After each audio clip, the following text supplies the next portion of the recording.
What is going on, my fellow knife enthusiasts and EDC fam? Today I want to talk about an absolute banger of a knife, and that is this beauty right here. Now, before we get into it, I just want to make sure that I talk about my recent growing on social media. We're just below 550 followers on TikTok, which is freaking great. We're almost at 170 subscribers on YouTube, which is even freaking better, and I really appreciate all of you for doing that for me. And then Instagram is slowly growing. I am actually getting a lot more, finally, not popular, active on Instagram. So please go check out my Instagram, MentalHealthEDCGuy. I post a lot of my more mental health stuff on there. I showcase knives, the looks and everything like that. Whereas obviously on YouTube, I want to talk about full breakdowns of the awesome knives that I own. Today we have the Offgrid Viper V2. This thing is so freaking sweet. I've owned this one for a while. Actually, when I first started collecting, you could say my collection started about a year ago, I guess. But when it really started was in August. However, when I was first starting to get kind of serious about collecting knives, Offgrid was an absolute amazing brand for me to start with. The build quality of these Offgrids is absolutely, in my opinion, unmatched. All the knives that I own from Offgrid are less than $100, and I would put them up against any of them. Now, the reason why I like the Viper V2 is it has that modified Tonto style. Now, a lot of people know, anyone that knows me knows that I'm not a huge fan of just traditional Tonto. I don't know why. I used to like it a lot before I started actually getting more into knives. But I'm just not a huge fan of it. However, the modified Tonto style, for some reason, it speaks to me. You ever have a knife just speak to you? Because that's what this one does. This one speaks to me. I like how you still get the tip retention from the Tonto, but I feel like with a modified Tonto, you can slice better with it because of the drop point-esque little drop point style thing here, I guess. I don't know what I'm talking about. This is such a pretty knife, though. Like I said, I've had this for a little while. I really don't carry this one much. Honestly, I should carry it more. I really should. There's no reason why I don't. I mean, it's super smooth. The action is absolutely amazing. It deploys quick and easy. It's got an amazing detent. I mean, just look at that. It's so smooth. It's such a smooth action. It's got G10 scales for the handle, which are super grippy. Can you see that texture there? Yeah, you can. That texture is so convenient to have because other things that have a smooth G10 are a little bit more difficult to hold on to. Like if you get a Spyderco Shaman, they have the smooth G10 scales, unless you pick Micarta, obviously. And a lot of people don't like them, and I understand why. It doesn't feel like it's going to stay in your hand that well. So having that grippy G10 makes it so much more convenient to hold. The ergonomics of this are absolutely amazing because you have that swelling on the handle there and one light finger groove. I mean, it's not like it's an extreme finger groove whatsoever. And I think that's really cool. I like a knife that when you're using it, you can get a full grip on it, right? Grip your thumb on it, lock your hand in place, right? Because the last thing someone wants to do is be using it, whether properly or improperly, slides up the hand and, well, the rest is an ER trip at the hospital. So I think that's really cool that they added those couple ergonomic feels in there. This thumb flipper as well, or not thumb flipper, wow. This flipper period, I've never heard of a thumb flipper before. Please, someone tell me what a thumb flipper is. I could be dumb, and I guess you could call it a front flipper, but the normal flipper here, it honestly is great for keeping your hand in place when using the Viper V2. You can see, I'm going to close this. It's got the texture there, and so when you open it, the texture's on the backside. So your hand is not going anywhere. And then you have the super aggressive jimping up top here. And this is so unique. I mean, I've never really seen anyone do this before, I don't think. Nothing this aggressive. The thing is, though, it's not sharp. It's machined super well. I mean, you're not worried about slicing your hand. I mean, I can just do this for a couple minutes, and then there is this thing called friction that still causes issues. I guess I should have considered that. It is liner lock.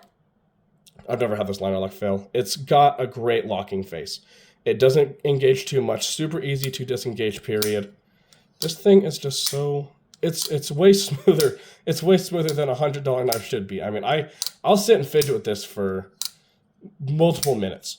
right? And I know that doesn't sound like a lot. Actually, that's a ton. That's a ton of time. Okay, I don't care what anyone says. Multiple minutes is absolutely amazing. Whoever's lasting multiple minutes, you're doing great. But there's some knives where, I mean, they're just too stiff, or like an auto, you can't really fidget with at all.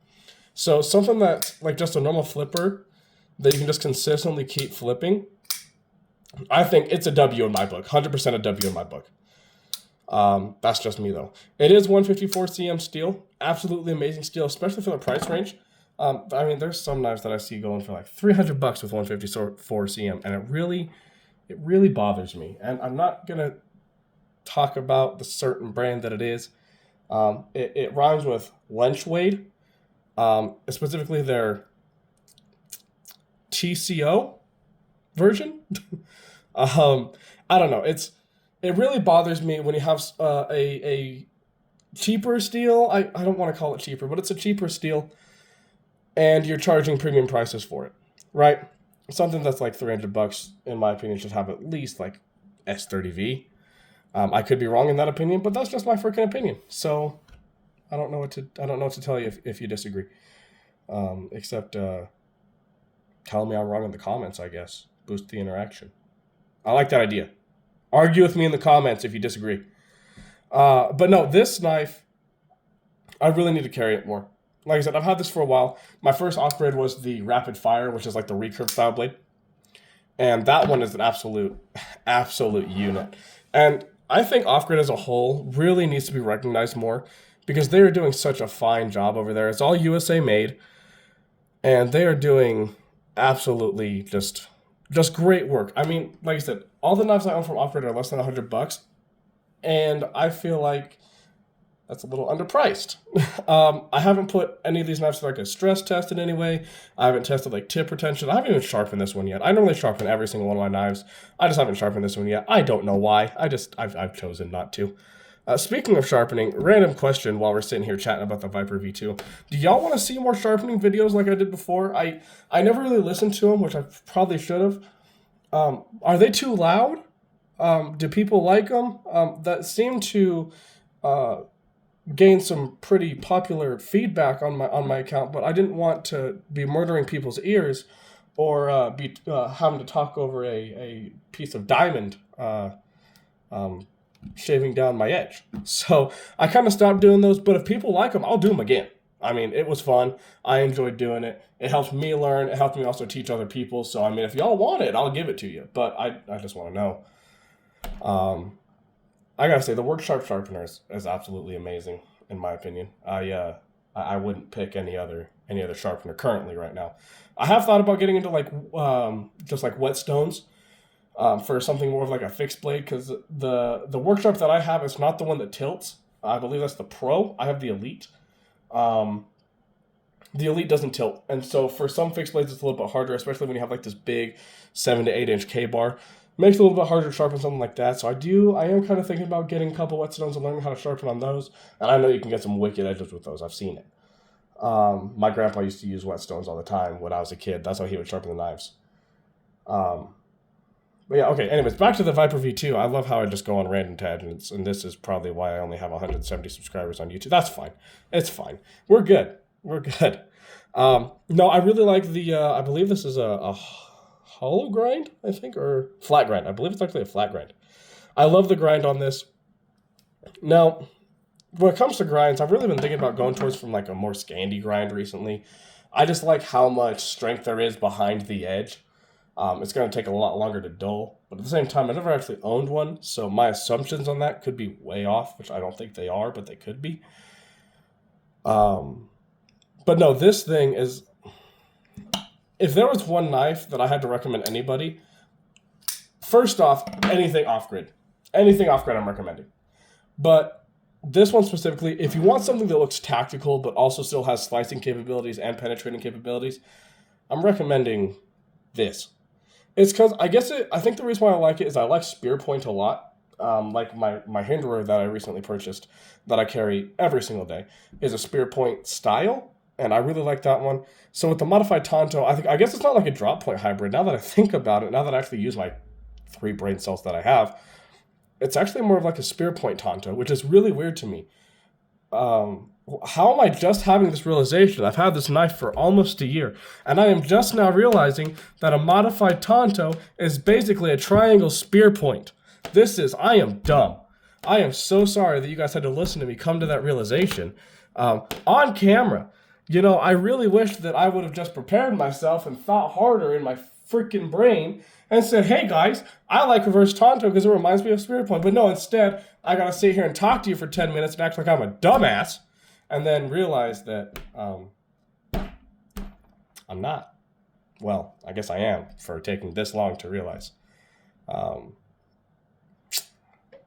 lost. Anyways, the Viper V2 is absolutely amazing, and I highly recommend it to absolutely anybody. I really hope this video was entertaining for everybody. I'm trying to be more of a funny guy instead of just so serious all the time. So, yeah, this is the beautiful Viper V2. Please go check it out from Offgrid. You guys won't be disappointed.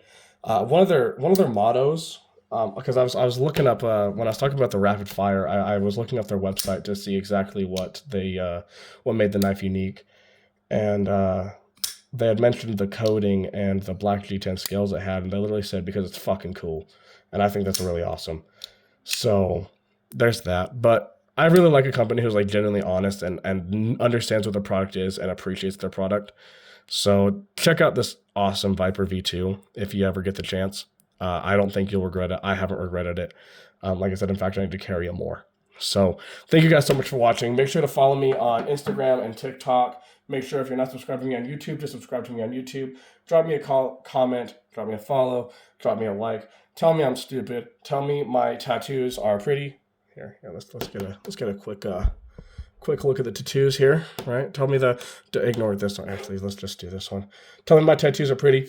Thank you guys so much for watching once again. I really appreciate everyone that is supporting me, and I'll catch you in the next one. Have a great rest of your day.